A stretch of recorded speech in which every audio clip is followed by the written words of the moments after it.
اللہ الرحمن الرحیم۔ عزیز طلباء و طالبات، السلام علیکم۔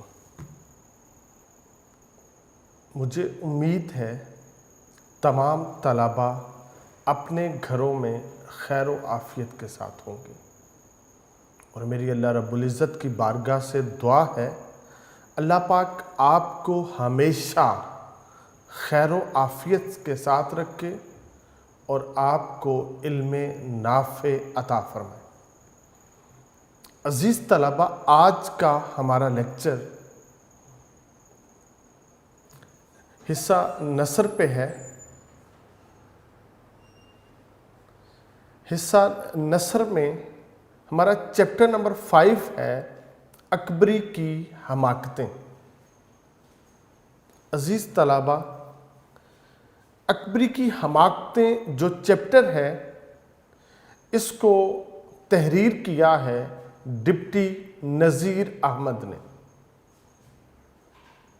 آپ کو مولوی نذیر احمد بھی کہتے ہیں۔ فرسٹ ایئر میں آپ نے ایک چیپٹر کو پڑھا تھا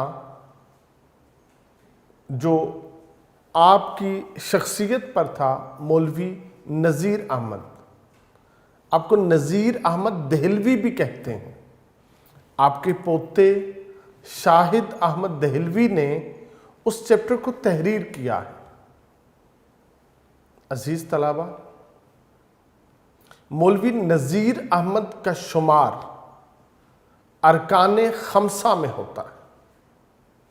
ارکان خمسہ ہم ان کو کہتے ہیں جن 5 لوگوں نے اردو ادب کی بنیاد رکھی، اپنی محنت سے، اپنی کاوش سے اردو ادب کو تقویت عطا کی۔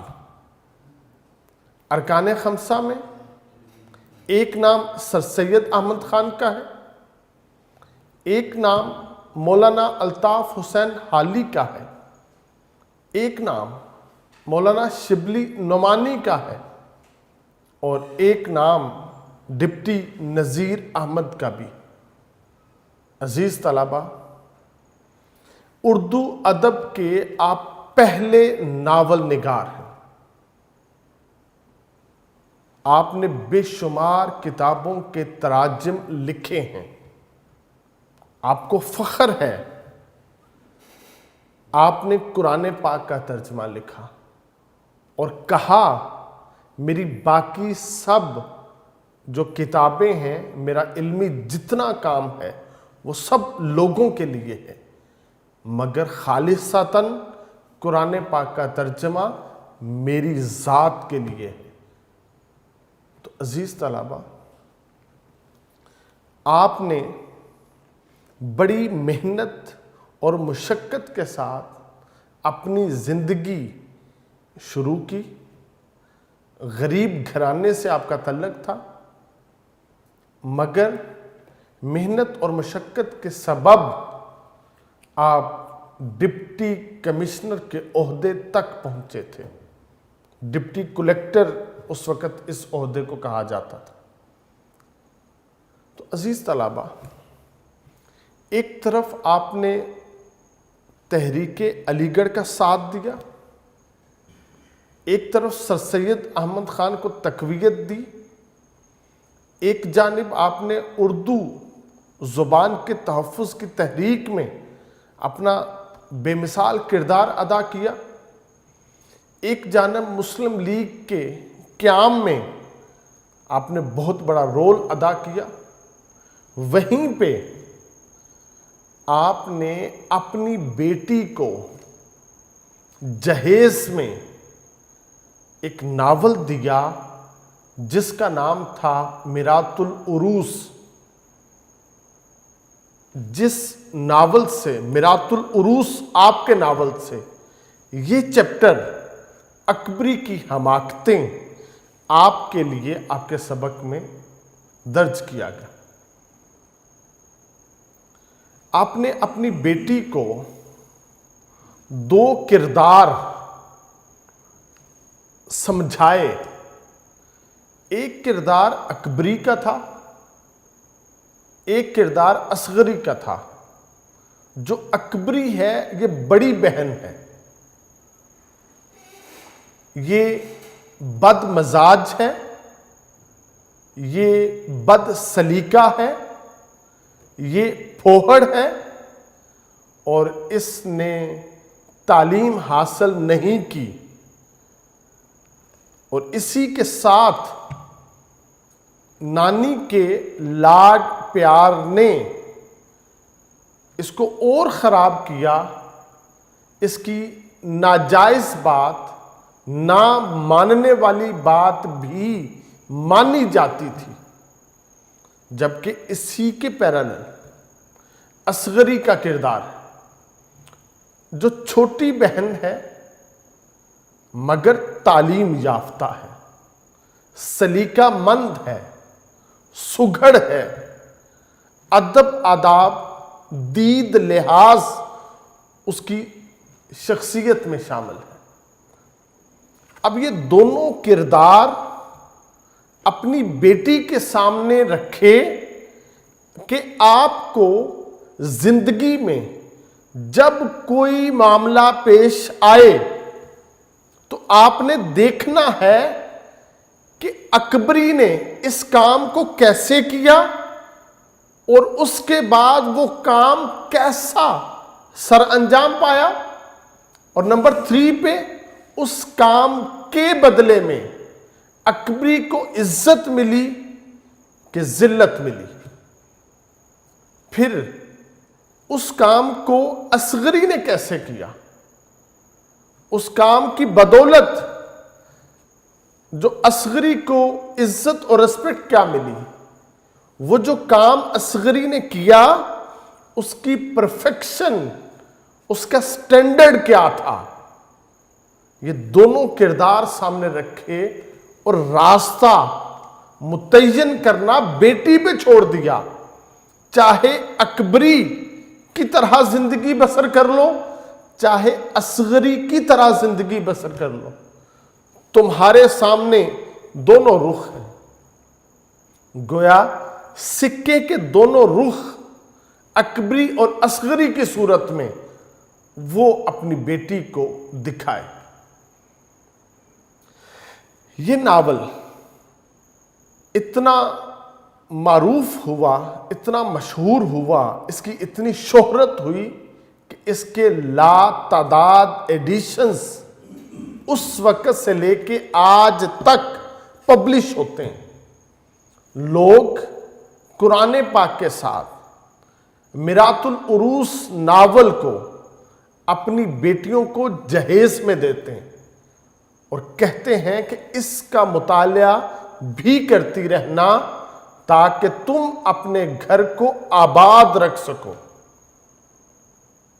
تو عزیز طلبہ، میرات کہتے ہیں آئینے کو، مرر کو، جس میں چہرہ دیکھا جاتا ہے، اور عروس کہتے ہیں دلہن کو، دلہن کا آئینہ، دلہن جس میں اپنا چہرہ دیکھتی ہے، میرات العروس۔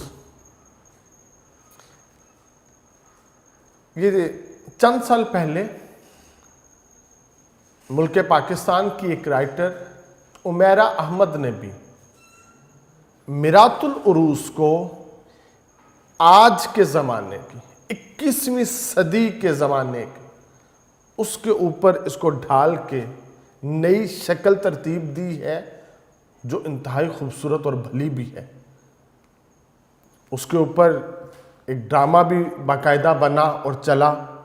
یہ میرات العروس مولوی نذیر احمد کے اس ناول کے اوپر بھی بے شمار ڈرامے بنے۔ تو یہ جو اکبری اور اصغری کا کردار ہے، یہ ہمیں دکھاتا ہے ہم نے اپنی زندگی کیسے بسر کرنی ہے۔ تو عزیز طلبہ، ابھی ہم چلیں گے اپنے چیپٹر کی طرف۔ آپ لوگ اپنی ٹیکسٹ بک اوپن کریں۔ چیپٹر نمبر 5 ہے اکبری کی حماقتیں۔ عزیز طلبہ، آپ کی ٹیکسٹ بک پہ یہ پیج اوپن ہے اکبری کی حماقتیں، مصنف مولوی نذیر احمد۔ اب سبق شروع کرتے ہیں۔ اکبری بریکٹ میں آگے لکھ دیا مزاج دار بہو۔ جو اکبری ہے وہ ایسی بہو ہے جو مزاج دار ہے۔ اب مزاج دار کسے کہتے ہیں؟ یہ اس کو کہتے ہیں جس کے نزدیک صرف اسی کی بات کی ورت ہے، اس کے علاوہ کوئی اور جو بات کرتا ہے اس کی کوئی ورت نہیں ہے۔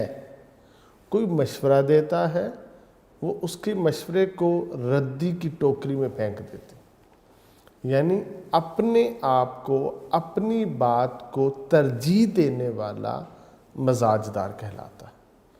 تو اکبری مزاج دار بہو ایک خاصی بے وقوف اور پھوہڑ لڑکی ہے۔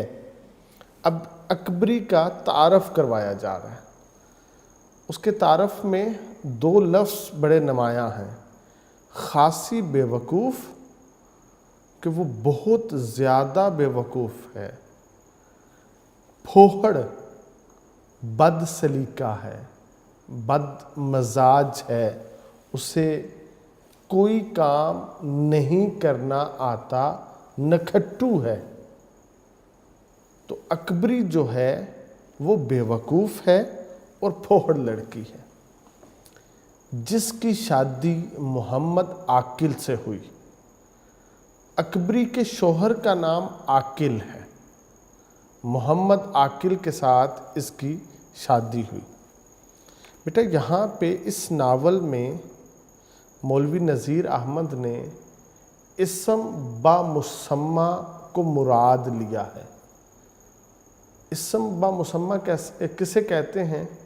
فار ایگزامپل جیسے اکبری ہے، یہ بڑی بہن ہے، اس کا نام اور جس کا نام ہے اس کے اندر ایک جیسی صفت ہے، جیسا نام ویسی صفات۔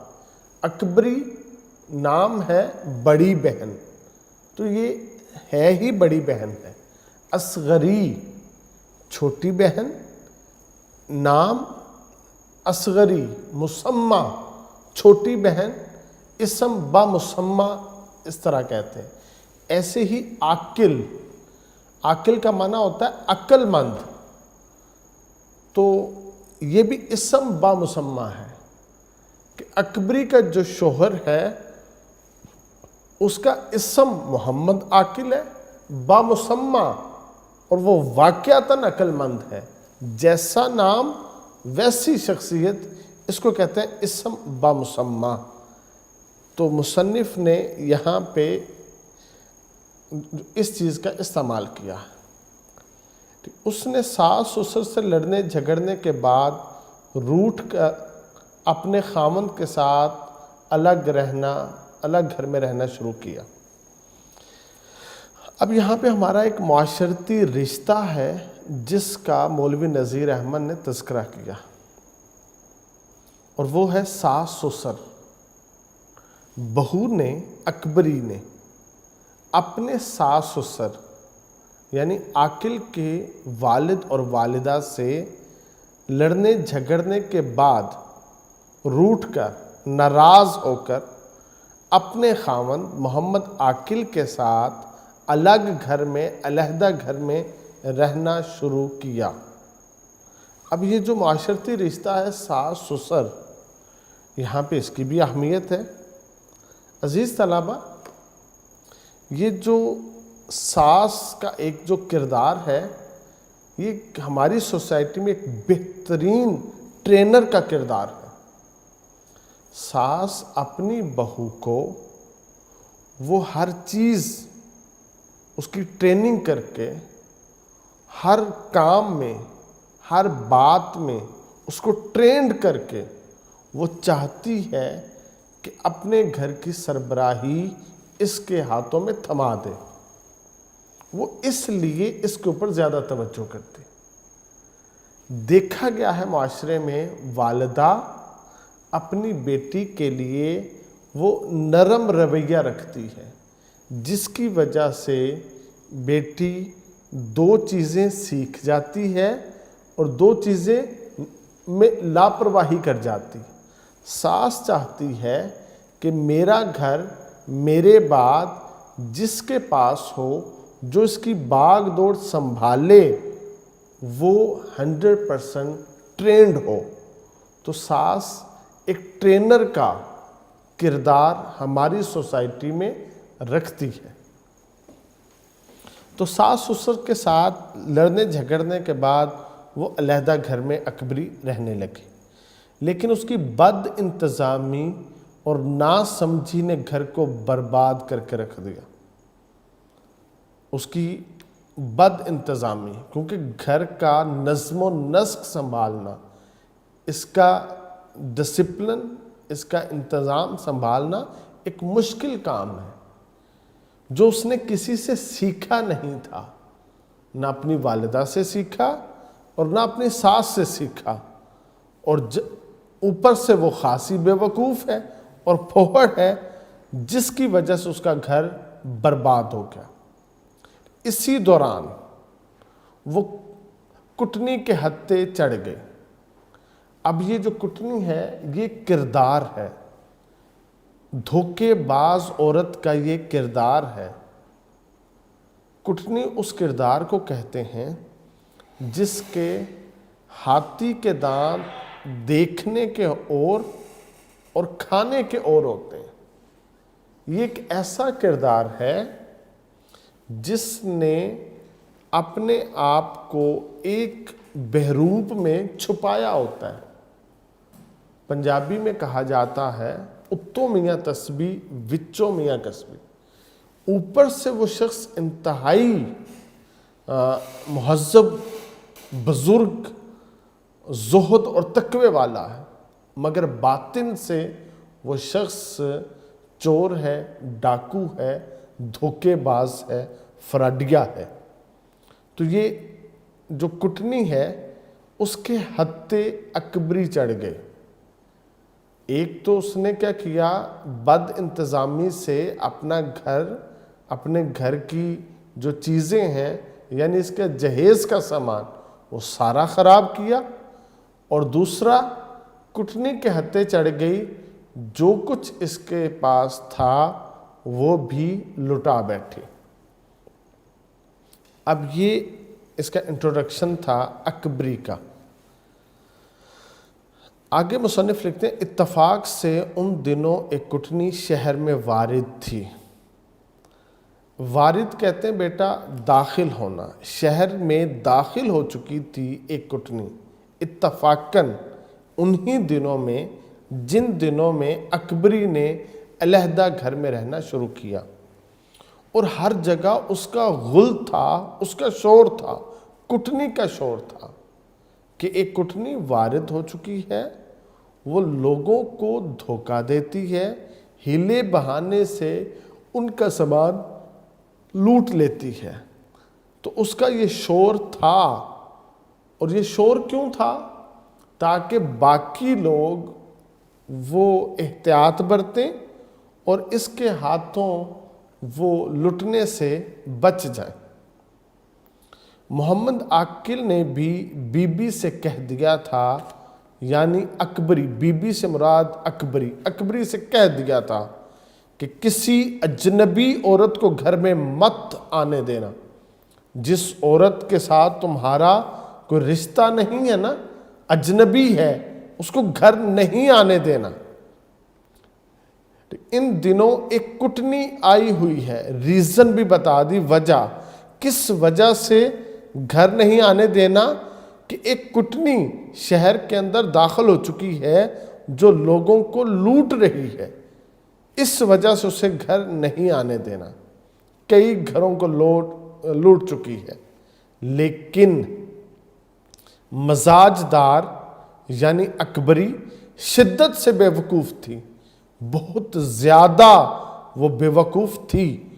اس کی عادت تھی کہ ہر ایک سے جلد گھل مل جانا، جلدی کسی کے ساتھ گھل مل جانا، اس کا دوست بن جانا یا اس کو اپنا دوست بنا لینا۔ عزیز طلبہ، کہا گیا ہے کہ جو آپ کی دو ہونٹوں کے درمیان ہے نا، یعنی زبان، اگر تم اس کی ضمانت دے دو تو آپ کو جنت دے دی جائے گی۔ زبان جو ہے، یہاں سے ہم جو کہتے ہیں، ہم اپنا آئینہ، اپنا عکس، اپنی سوچ، اپنی فکر، اپنا سب کچھ دوسرے کے سامنے کھول کے رکھ دیتے ہیں۔ لہٰذا ہمیں چاہیے ہم اپنی زبان کا استعمال کم کریں، خصوصاً اجنبیوں کے سامنے۔ ہم وہاں پہ اپنی زبان کو روک کے رکھیں اور اپنی کانوں سے زیادہ باتیں سنیں، تاکہ ہماری کسی قسم کی کوئی بھی ویک پوائنٹ وہ کسی کے پاس نہ جائے۔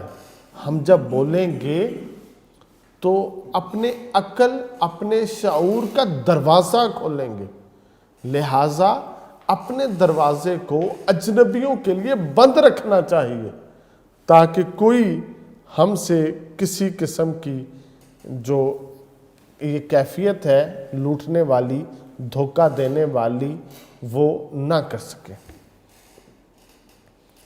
تو اس کی عادت تھی کہ وہ جلد گھل مل جاتی۔ ایک دن وہی کٹنی حجن کا بھیس بنا اس گلی میں آئی۔ اب اس کٹنی نے کیا کیا تھا، اس نے اپنا بھیس بدلا تھا، بھیس بنایا تھا، ایک کریکٹر میں تھی۔ بھیس کہتے ہیں کردار کو، کریکٹر کو۔ جو روپ تھا وہ اس نے دھارا تھا، کس کا؟ حجن کا۔ حجن کسے کہتے ہیں؟ جس نے حج کیا ہو۔ آج کے زمانے میں تو زیادہ لوگ اور آسانی کے ساتھ حج کر لیتے ہیں، مگر اس زمانے میں جب یہ ناول لکھا گیا تھا، حج کرنا ایک مشکل اور کٹھن کام تھا۔ لوگ بحری جہاز پہ سفر کرتے تھے، کئی دن تک وہ سفر میں رہتے، اور پھر جو وہ حج کے ایام میں مکہ پاک پہنچتے اور حج کی سعادت حاصل کرتے اور واپس آتے، انہیں کافی مہینے جو اسی میں بسر کرنے ہوتے تھے۔ تو خال خال کوئی شخص جو ہوتا تھا، اس نے حج کی سعادت حاصل کی ہوتی تھی، اور جس نے حج کیا ہوتا تھا، لوگ اس کی عزت، ریسپیکٹ زیادہ کرتے تھے۔ اس بنا پہ اس نے کیا کیا، حجن کا بھیس بنایا، تاکہ لوگ مجھے عزت اور تکریم کے ساتھ پیش آئیں۔ اس گلی میں آ گئی، کس گلی میں؟ جہاں پہ اکبری کا گھر تھا، وہ رہتی تھی۔ یہ مکار حجن بیوقوف عورتوں کو پھسلانے کے لیے طرح طرح کے تبرکات اور صدہا قسم کی چیزیں اپنے پاس رکھا کرتی تھی۔ یہ جو مکار عورت تھی نا، جو کٹنی تھی، یہ ان عورتوں کو جو بیوقوف ہے، مصنف لکھتا ہے بیوقوف عورتوں کو، ایسی عورتوں کو جو جلدی اس کی جال میں پھنس جائیں، اس کا شکار ہو جائیں، تو ان کے لیے وہ کیا کرتی تھی، اپنے پاس تبرکات رکھتی تھی، اور وہ تبرکات ان کو دکھاتی تھی، تاکہ لوگوں کا اعتقاد اس کے اوپر بن جائے۔ وہ جو اس کے پاس تبرکات تھے، مصنف نے اس کی فہرست لکھی۔ تسبیح، اس کے پاس تسبیح تھی، جس تسبیح کے اوپر ہم اللہ کا ذکر کرتے ہیں۔ خاک شفا، اس کے پاس ایک خاک، ایک مٹی تھی، جس کو وہ خاک شفا کہتی تھی، کہ یہ ایسی مٹی ہے جس سے شفا نصیب ہوتی ہے، یعنی وہ بابرکت جگہوں سے لی گئی مٹی تھی۔ زمزمیاں تھیں، زمزمیہ ان کو کہتے ہیں ان پیالیوں کو جن میں آب زمزم ڈال کے پیتے ہیں، اور پھر زمزمیہ ان کو بھی کہتے ہیں جہاں پہ آب زمزم کا پانی رکھا جاتا ہے۔ تو یہ زمزمیہ اس کے پاس تھیں۔ مدینہ منورہ کی کھجوریں تھیں اس کے پاس، جسے وہ کہتی تھی کہ یہ مدینہ پاک کی کھجوریں۔ کوہ طور کا سرما، اس کے پاس کوہ طور کا سرما تھا۔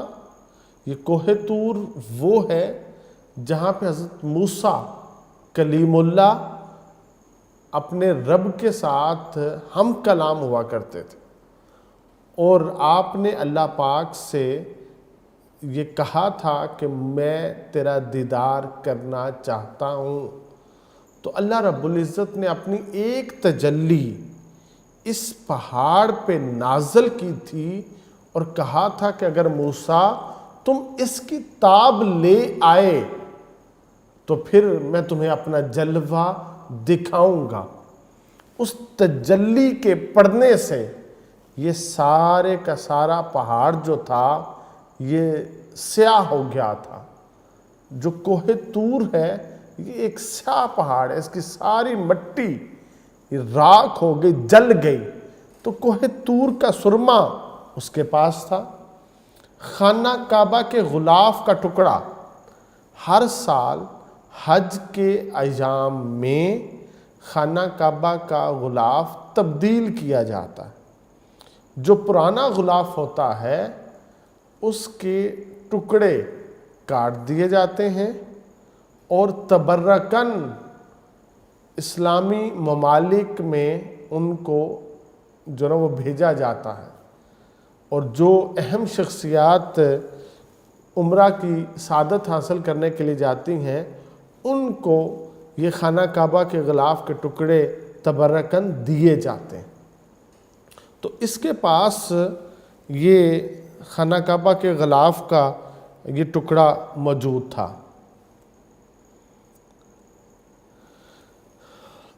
عقیق البحر یہ ایک سرخ رنگ کا پتھر ہے جو عقیق البحر ہے، یہ بھی اس کے پاس تھا۔ یہ قیمتی پتھر ہے۔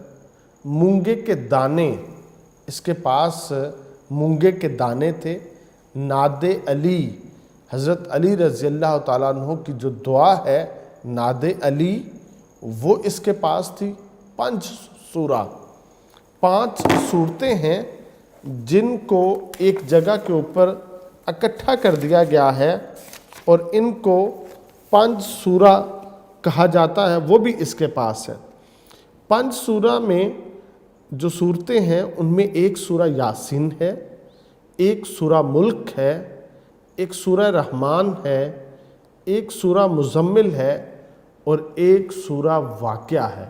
یہ 5 صورتیں ہیں جن کے مجموعے کو 5 سورہ کہا جاتا ہے۔ تو اس کے ساتھ بہت سی اس کے پاس دعائیں تھیں۔ یہ ساری کے سارے تبرکات اپنے پاس صرف اس لیے رکھتی تھی کہ یہ لوگوں کو، بیوقوف عورتوں کو پھسلا سکے۔ گلی میں آ کر جو اس نے اپنی دکان کھولی، گلی میں آئی اور اس نے ایک تھڑے کے اوپر، ایک بلند جگہ کے اوپر اپنی دکان سجائی، تو بہت سی لڑکیاں وہاں پہ جمع ہو گئیں۔ مزاج دار نے بھی سنا، کیا سنا؟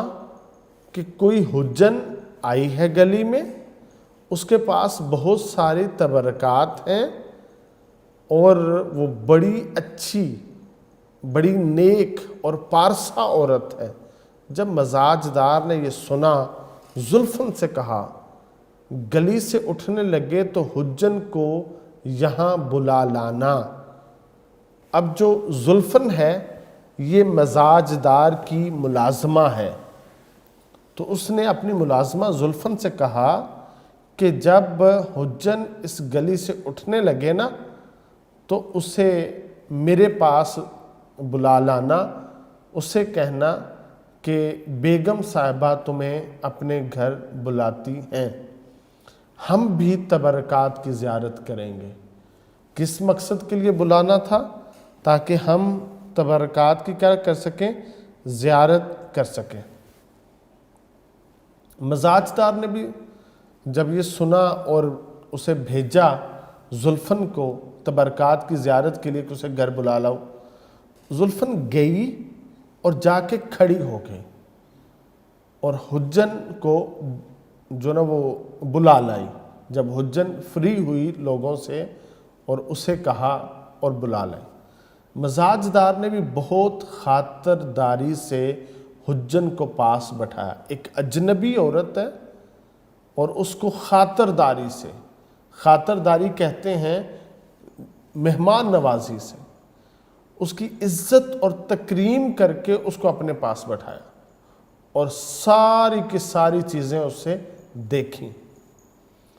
ان میں سے جو چیزیں اس نے دیکھیں ان میں سے اس نے کوہ طور کا سرما اور ناد علی، یہ 2 چیزیں پسند کر لیں۔ حجن نے مزاج دار کو باتوں ہی باتوں میں تاڑ لیا۔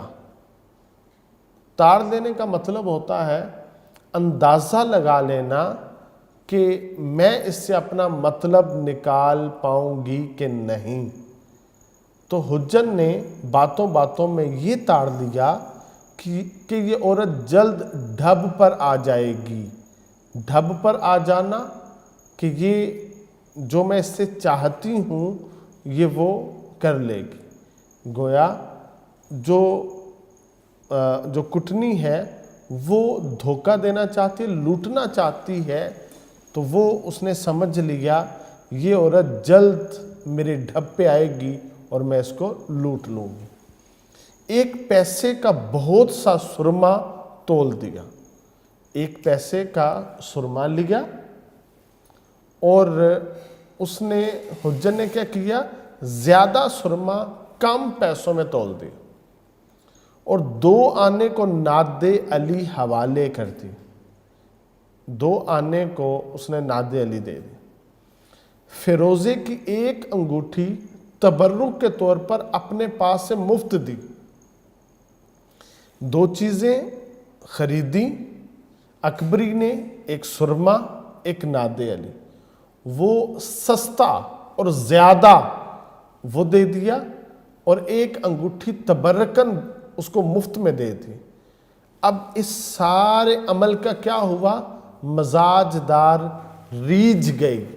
جو مزاج دار ہے یہ ریجھ چکی ہے، گویا یہ اس کے ڈھب پہ آ چکی ہے جو یہ چاہتی تھی۔ اب وہ یہ سارے معاملے جو ہیں وہ پورے ہو چکے ہیں۔ اب یہاں پہ کہ بڑا اہم یہاں پہ ایک بات ہے کہ اگر آپ کسی چیز سے، کسی دکاندار سے کوئی چیز خریدنے جائیں، اگر وہ آپ کو وہ چیز اسی قیمت پہ جس کی وہ ہے وہ آپ کو دے تو آپ اس سے وہ چیز خریدیں۔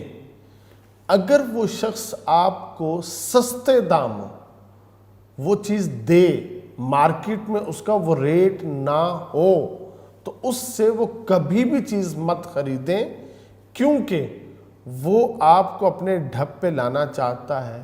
وہ چاہتا ہے کہ آپ ریجھ جائیں، اس پہ اعتماد کر لیں اور پھر وہ آپ کو دھوکہ دے یا آپ کو لوٹ سکے۔ گویا وہ ایک جال بچھا رہا ہے آپ کو سستی یا مفت چیزیں دے کر، اس کے بعد وہ جو اس کا کام ہے، جس کام کے لیے اس نے یہ جال بچھایا ہے، وہ اس کو پایا تکمیل تک پہنچائے گا۔ لہٰذا ہمیں ایسے معاملے میں احتیاط برتنی چاہیے، نہ کہ لالچ اور ہوس کا شکار ہو جانا چاہیے۔ جو لالچ ہے، جو طمع ہے، یہ ہر انسان کے اندر موجود ہے، مگر انسان نے اس کو اپنی ذات میں مغلوب رکھنا ہے، غالب نہیں آنے دینا۔ جہاں پہ لالچ غالب آ جائے وہاں پہ سوائے پچھتاوے کے کچھ بھی باقی نہیں بچتا۔ ہم نے کوشش کرنی ہے ہم لالچ سے، ہم طمع سے بچ سکیں۔ مومن کو ویسے بھی ہدایات دی گئی ہیں کہ اپنی خواہشات کو کم رکھو، اپنی خواہشات کو مت پھیلاؤ۔ جو اپنی خواہشات کو پھیلائے گا وہ اسی کا شکار ہو جائے گا۔ لہٰذا ہم نے طمع میں نہیں آنا کہ ہمیں کم پیسوں میں زیادہ چیز مل جائے یا کوئی ہمیں مفت میں کوئی چیز دے دے، تو اس سے کیا ہوگا، وہ اپنا مقصد، اپنا مدعا ضرور پورا کر لے گا، کیونکہ ہم طمع کا شکار ہو چکے ہیں۔ عزیز طلباء، یہ اس سبق کا آغاز تھا، اس کا اوپر ہم نے یہ پہلا لیکچر دیا۔ اب اس سبق کا جو باقی حصہ ہے وہ ہم لیکچر نمبر 2 میں دیکھیں گے۔